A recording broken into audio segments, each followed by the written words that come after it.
नैना के बाऊजी बाजार खातिर निकल पड़ले। ऊ एगो दुकानदार पासे गईले औरी कहले, सुन भाई, 2 रुपया के ऐसन चीज दे जे ऊपर से कड़ा होखे औरी भीतर से नरम होखे। औरी 2 रुपया के ऐसन चीज दे जे बाहर से नरम होखे औरी भीतर से कड़ा होखे।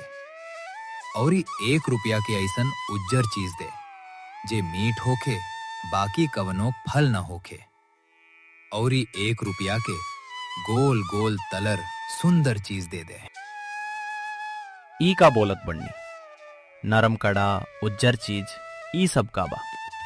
हमरा तो कुछ समझ में नहीं खे आवत। रउआ आखिर चाही का? हमरी बिटिया हमरा से यह लावे खातिर कहले बिया। तोहरा मालूम होई, तू हमरा के ई चीज दे दे।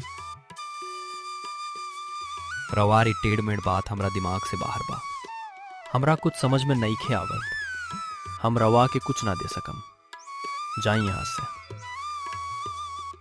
फिर नैना के बाऊजी दूसरे दुकानदार पासे गईले तो ओकरा के भी ई सब चीज समझ में ना आयल। फिर वो एगो औरी दुकानदार पासे गईले तो ऊ गुस्से में कहलस, का रे बूढ़े, तू पी के तो नहीं खाइल? या फिर तोहरा मजाक करे खातिर हम ही मिलल रहनी? तोहरा कुछ खरीदे के बाकी ना?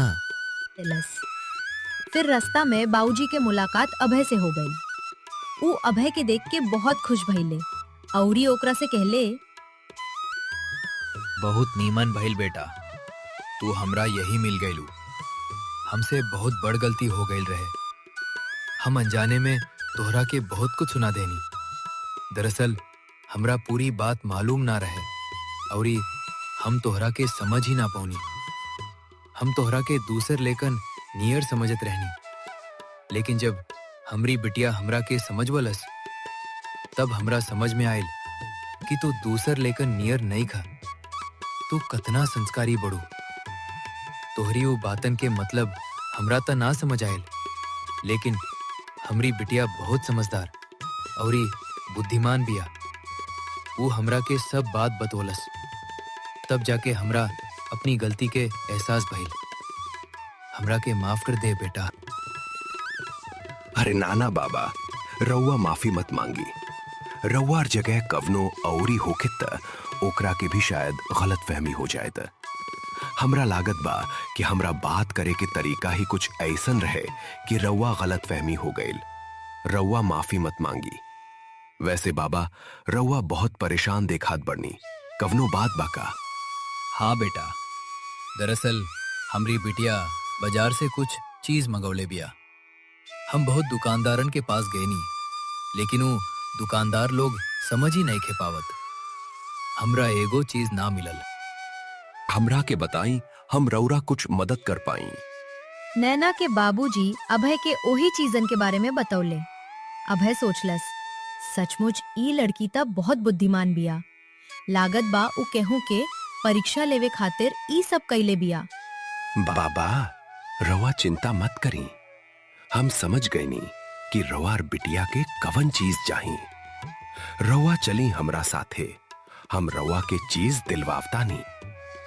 सुन भाई साहब, हमरा के 2 रुपया के ऐसन चीज द जे बाहर से कड़ा और भीतर से नरम होखे, यानी कि नारियल दे दी। काहे से कि नारियल बाहर से कड़ा होला और भीतर से गुद्देदार नरम होला।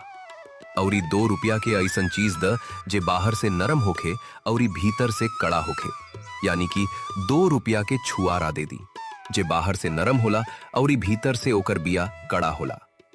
और 1 रुपया के ऐसन मीठ चीज द जे फल ना होखे, यानी कि 1 रुपया के चीनी दे दी। ई सब बात सुन के नैना के बाबूजी भी दंग रह गईले। दुकानदार भी हैरान हो गईले। अब समझ में आयल त ई बात रहे। तू तो बहुत बुद्धिमान लइका बड़ू। ई सब बात त हमरा समझ में ना आयल रहे। इन बाबा के भी सोझा सोझी बोले के चाहत रहे ना। ये सब चीज इतना घुमा फिरा के बोलत रहले कि हमरा तक कुछ समझ में ना आयल। हम तो हैरान बानी कि तू ये सब चीज किसे पहचान गईलू। सचमुच तू बहुत बुद्धिमान बड़ू। फिर दोनों जना मिलकर वहां से चल देहले। अचानक नैना के बाबूजी के कुछ याद आयल। अरे बेटा, एगो चीज त छूट ही गई। हाँ बाबा, चली हम रउआ के ऊ भी दिलवा देतानी। फिर अभय औरी बाबा मिलकर एगो मिठाई वाला के दुकान पर गईले। अभय मिठाई वाला से कहलस, सुन भाई साहब, हमरा के गोल गोल तलर सुंदर चीज दे दी। ये तू का कहत बड़ू? हमरा कुछ समझ में नहीं खे आवत। साफ साफ बताओ का चाहिए। हम गुलाब जामुन के बारे में बात करत बानी, जे गोल भी होला, तलर भी होला, और ई खाए में सुंदर भी लागेला। अच्छा, तो सोझा सोझी बोल न की तोहरा गुलाब जामुन चाहिए। एमे इतना घुमा फिरा के बोले के का जरूरत रहे? अभी देता नहीं। ई सब बात सुन के नैना के बाबूजी सोच में पड़ गईले। सच में ई लइका तो बहुत बुद्धिमान बा। नैना सच कहत रहे, ई लइका कवनो साधारण लइका नहीं खे। जरूर ई कवनो नीमन घर के लइका बा। एकर बातन से ही लागत बा कि बहुत बुद्धिमान और ई कतना संस्कारी बा। हमरा अपनी बिटिया खातिर ऐसने लइका के जरूरत रहे। हम तो एकर घर द्वार के बारे में पूछबे ना कईनी। हमरा एकरा बारे में पता लगावे के हुई। बाबा, अब हम चलता नहीं। रउआ के रउआर सब चीज मिल गईल बा। रुक बेटा, तुहर नाम का बा? कहाँ के रहने वाला बड़ू? जी, हमार नाम सुरेश बा। हम बहुत दूर गांव से आयल बानी, काम के तलाश में बानी। हमारे दुनिया में केहू नहीं खे। हम अनाथ बानी, रहे के भी कवनो ठिकाना नहीं खे। अब कहाँ जाता रू बेटा? जी मालूम नहीं खे, जहां भगवान ले जाई हैं। हम खाली ओखनी के भरोसे बानी। एगो काम कर, तू हमरा घरे चला, हम तोरी मदद करब। अरे नाना बाबा, रउआ तकलीफ मत ली। हम जैसे तैसे अपना गुजारा कर लेब। अरे ना बेटा, तू हमार इतनी बड़ा मदद कैलू है। अगर तू आज ना होखी तू तो हमू सब चीज खरीद ही ना पैती। हम कईयन लोगन से बोलनी बाकी, केहू हमार बात समझ ही ना पावत रहे। कईयन लोगन तो हमरा के गाड़ी तक दे देहले। सचमुच बेटा, तू बहुत बुद्धिमान बड़ू। तू हमार इतनी बड़ा मदद कैलू है, और अब हमरा मौका मिलल बा तो हमरा के भी तोहरी सहायता करे के एगो मौका त दा। फिलहाल तोहरा पासे रहे के कवनो ठिकाना नइखे, तो तू हमरा घरे रह सकत बड़ू। और हम जल्दी से जल्दी तोहरा काम धंधा के भी कवनो न कवनो बंदोबस्त कर ही देबा। फिर एक बेर तोहरा काम मिल जाई तो फिर तू भाड़ा पर अपने खातिर दूसर मकान देख लिए। तब तक तू हमरा यहाँ ही रुक जा। ठीक बा बाबा, अब रवा इतना कहत बानी त हम रवा साथे चले खातिर तैयार बानी। फिर अभय उ बाबा के साथे उनके घरे चल जाला। नैना ओकरा के देख के बहुते खुश हो जाले। घरे पहुंचला के बाद नैना के बाबूजी ओकरा के बाजार के सगरी बात बतावेले। बात सुन के नैना औरी खुश हो जाले।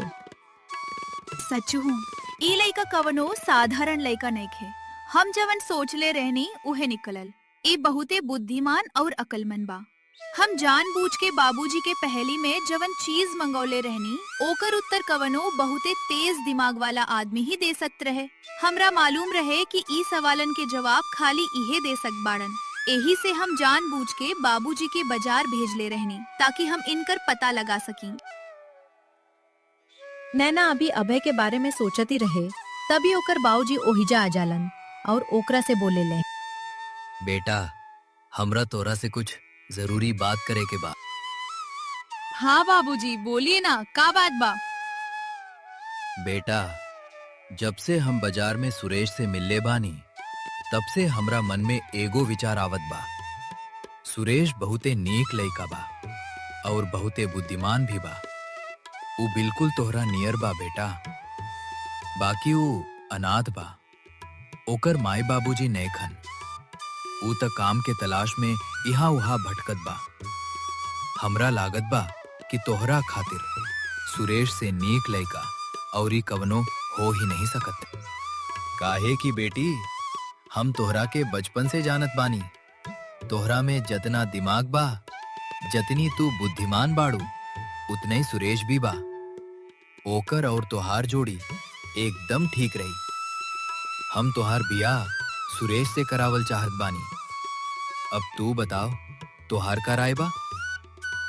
बाऊजी, रउआ बिल्कुल सही कहत बानी। सुरेश सचमुच बहुते बुद्धिमान बाड़न। हम जानबूझ के रउआ से पहेली में ऊ चीज मंगौले रहनी। हम देखे के चाहत रहनी कि सुरेश ऊ पहेली के उत्तर दे पावत बाड़न की ना। बाकी ऊ सगरी पहेली के एकदम सही सही जवाब देले। हमार भी यह सपना रहे कि हमार ब्याह कवनो ऐसने ही बुद्धिमान आदमी से होखे। हमरा कवनो आपत्ति नहीं खे बाबूजी। ई तो बहुते नीक बात बा बेटा। हम अभी जाके सुरेश से बात करत बानी। थोड़ी देर बाद नैना के बाबूजी अभय के लगे जालन और ओकरा से बोले ले। बेटा सुरेश, हमरा तोरा से कुछ जरूरी बात करे के बा। दरअसल हम अपनी बेटी खातिर एगो लइका खोजत रहनी। हमरा ओकरा खातिर जिसना लइका चाही रहे, वो सगरी गुण तोहरा में बा। बेटा, जे तोहरा कवनो ऐतराज न होखे त हम अपनी बेटी के बियाह तोरा से करावल चाहत बानी। ई बात सुन के अभय के मन में अपनी माई बाबूजी के ख्याल आ जाला। उस सोच में पड़ जाला। अब का करी? हमरा तक कवनो भी तरह से अपनी माई बाबूजी के जान बचावे के बा। हमरा पास बहुते कम समय बचल बा। इनकर बेटी नैना बहुते बुद्धिमान बिया। जिसने ऊ बाजार में पहली बुझवले रहे, हमरा लागत बा कि राजा के ऊ तीनों सवाल के जवाब खाली नैन में दे पाई। अगर नैना ऊ तीनों सवाल के जवाब दे देबे तो हमरा माई बाबूजी के जान बच जाई। बाकी एकरा खातिर हमरा इनकर लोगन के सगरी सच्चाई बतावे के पड़ी। अभय हिम्मत जुटा के बाबूजी से बात करेला। ओहिजा नैना भी आ जाले। बाबा, हम नैना से ब्याह करे खातिर तैयार बानी। हमरा कवनो एतराज नहीं खे। बाकी हमार ईगो शर्त बा। अगर हमारू शर्त पूरा हो जाई तबे हम ब्याह करे खातिर तैयार बानी। शर्त? कैसन शर्त? हमार गुनाह माफ कर दे बाबा। हम रउआ से झूठ बोले रहनी। हमार नाम सुरेश नइखे। हमार असली नाम अभय बा। और हम कवनो अनाथ नइखे। हमार माई बाबूजी बाड़न। हम एगो मंत्री के बेटा हैं। और अभय सारा बात उन्हन दोनों जन को बता देवेला। दोनों जने ई सब बात सुन के एकदम अचरज में पड़ जाला लोग। तभी नैना बोल उठेलू। तू हमरा के ऊ सवाल बताव। हो सकत बा कि हम तुहार कुछ मदद का सकी। अभय ऊ तीनों सवाल नैना से पूछ लेवेला। ई सवाल सुन के नैना के बाबूजी के भी दिमाग चकरा जाला। ऊ बोल उठेलन। ये तो बड़ी अजीब सवाल बा। ऐसना सवाल तो हमहू आज तक ना सुन ले रहनी। तोहार राजा भी केतनो अजीब बाड़न। वो तोहरा और तोहरा परिवार के साथे बहुत गलत कैले बाड़न। हम मजबूर बानी बाबा। अब रहो ही बताएं। एक तरफ हमार माई बाबूजी बाड़न, जिनकरा साथे कवनो भी समय कुछ भी हो सकता बा। ऐसन हालत में हम बियाह कैसे कर सकी? हमरा तोहार शर्त मंजूर बा। अगर तू हमसे ब्याह करू तो हम तोहरा सारा सवालन के जवाब दे देबा। हमरा ई सब सवाल के जवाब मालूम बा। ई बात सुन के अभय भी एकदम अचरज में पड़ जाला और बोलेला। ता साचे, तू एकदम सच कहत बड़ू। तोहरा ई सब सवाल के जवाब मालूम बा? हाँ, हम एकदम सच कहत बानी। हमरा सब सवाल के जवाब पता बा, लेकिन हम ब्याह के बादे ई सब सवाल के जवाब दे पाइब। काहे कि ओकरा खातिर हमरा ऊ राजा के महल में भी जाए के पड़ी। अभय ई बात सुन के बहुत खुश हो जाला। ओकरा खुशी के कवनो ठिकाना ना रहेला। ऊ बिया खातिर राजी हो जाला। ओकरा बाद उन्हें दोनों जन के बिया हो जाला। अभय नैना के लेके अपना गांव आ जाला। अभय के माई बाबूजी ओकरा के देख के बहुते खुश हो जाले।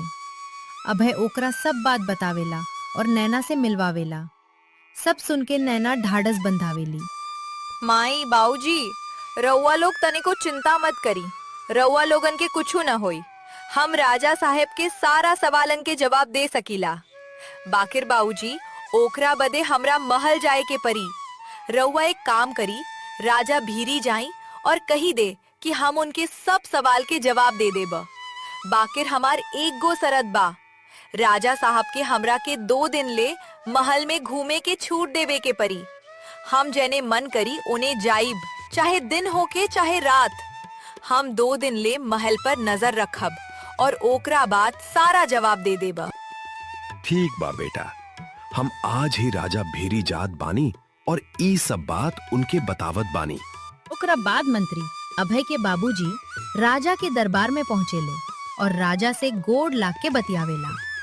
महाराज, रउआ बदे एगो बहुते बड़ खुशखबरी बा। रउआ सारा सवालन के जवाब मिल जाए। तू ई का कहत बाड़ हे मंत्री? तोहरा बेटा के तो अजहुवे ले बियाहे नहीं भइल बा, फिर पतोहू कहाँ से आइल?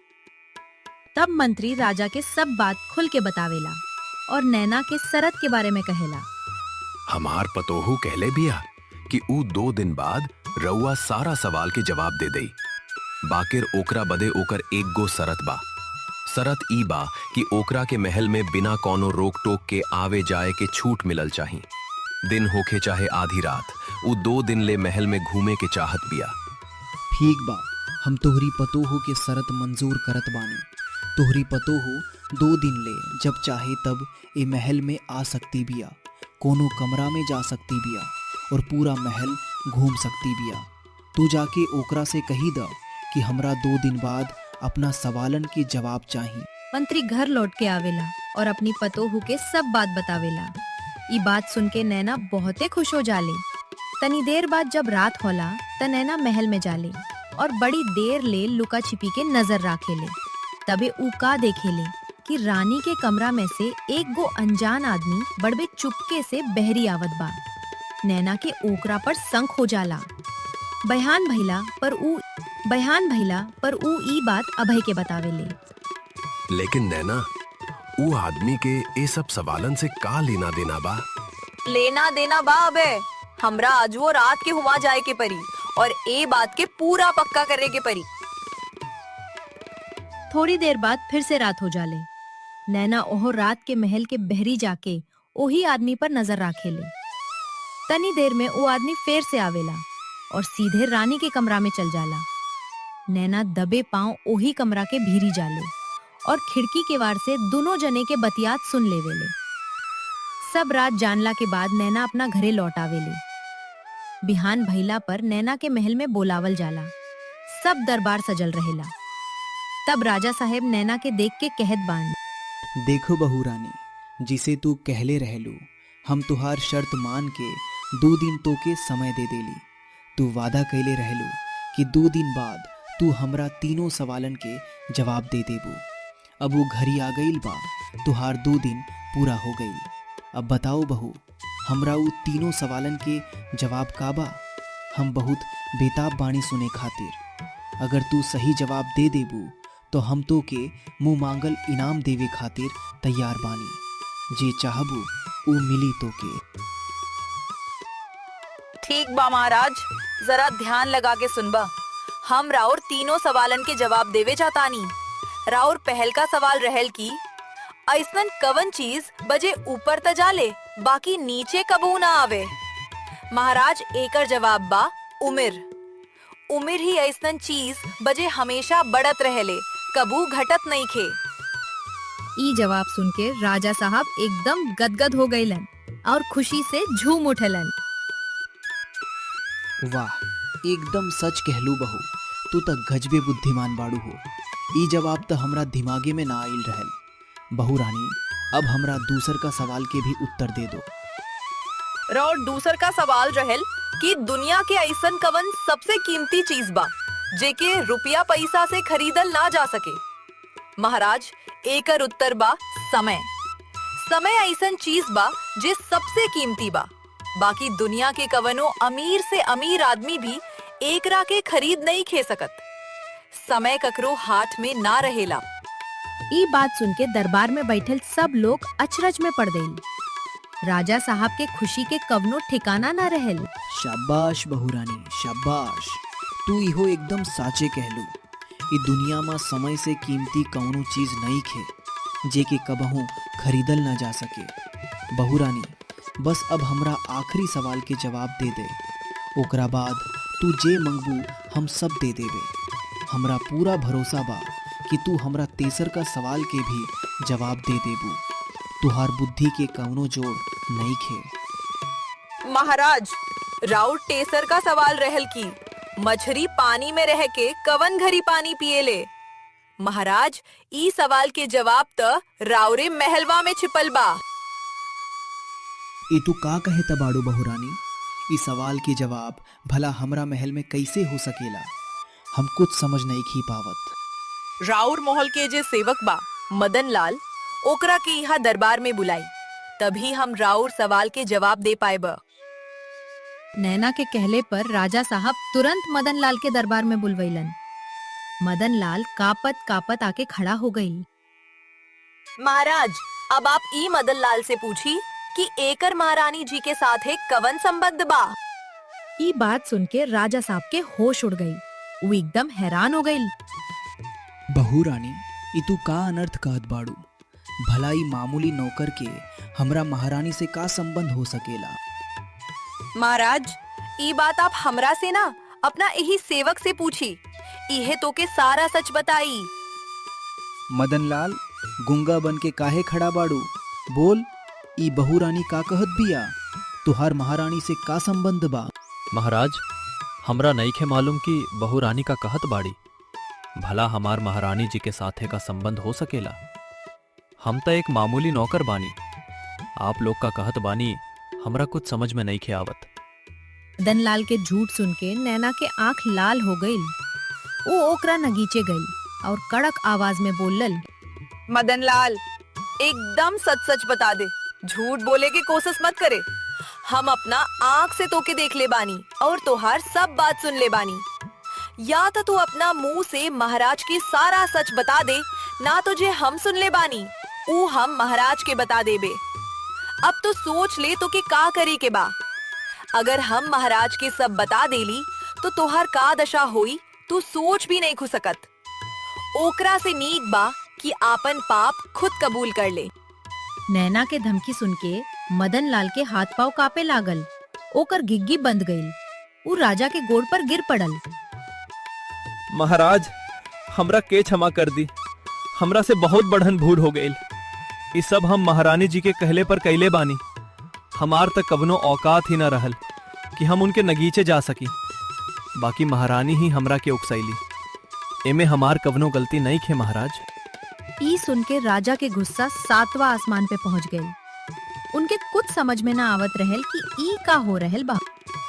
आखिर ई का तमाशा बा? हमरा कुछ समझ में नहीं खे आवत। बहू रानी, तू ही हमरा के सच्ची बा महाराज सब बात कि राउर रहत भइल भी महारानी के गलत संबंध यही मदन लाल के साथे बा। हम 2 दिन महल में रहे के इजाजत यही खातिर मंगले रहनी, ताकि हम ई पता लगा सकी कि ए महल में राउर पीठ पीछे का खिचड़ी पाकत बा, जेकर भनक राउर तक नहीं खे। हम देखनी कि ई सेवक रोज आधी रात के चुपके से महारानी के कमरा में जात रहल। और कल रात हम ए दोनों के बात करत भी सुननी। ओकरा से पता चलल कि ई लोग कईयों साल से राउर पीठ पीछे ई गंदा काम करत बा। ई सुन के राजा साहब के पैर के नीचे से जमीन खिसक गई। उनके ऐसन लागल जिसे कवनो पहाड़ टूट पड़ल होखे। उ तुरंत सिपाही लोग के हुकुम देके महारानी और मदन लाल दोनों के जेल में डलवा देलन। राजा साहब भितरे से एकदम टूट गईलन। बहू रानी, तू ई सच सामने लाके हमरा पर बहुत बड़ उपकार कैलू। हम तो कबहू सपनों में ना सोच ले रहनी कि हमार महारानी हमरा पीठ पीछे ऐसन घिनौना काम करी है। हमरा तो कबहू शक भी ना भइल। महाराज, राउर तेसर का सवाल की यही उत्तर बा। जब ए महल में रह के अपनी पत्नी के बगल में रह के भी राउरी ना पता चलल कि ऊ कब्ता करत बिया, तो फिर कवनो आदमी ई कैसे बता सकेला कि मछली पानी में रह के कवन घरी पानी पिए ले। ई अकाट्य तर्क सुन के राजा एकदम अवाक रह गईलन। नैना के बुद्धि देख के वो ओकरा आगे नतमस्तक हो गईलन। शाबाश बहू रानी, शाबाश। एकदम सही कहलू तू। आज तू हमार आँखी खोल देलू और एक बहुत बड़हन पाप के पर्दाफाश कैलू। अगर तू न रही तू तो न जाने हम और कते दिन बेवकूफ बनल रहीती। ए राज्य के तोहरे जैसन सोच और बुद्धिमान रानी की जरूरत बा। हम चाहतानी कि आज के बाद अभय हमार गद्दी संभाले और तू ए राज्य की महारानी बनो, कहे कि तू दोनों एकरा काबिल बाड़ू। हम आजे से ई राजपाट छोड़ के सन्यास लेके जातानी। अब हमार मन यहाँ कबहू ना लागी। ए धोखा के साथ हम यहाँ एक पल भी न इखी रह सकता। यहाँ रहब तो बार बार महारानी के दगाबाजी याद आई। ओकरा से नीक बा कि हम बहुत दूर चल जाई। अब ई राजकाज हमरा से न संभली। हम अभय के नया राजा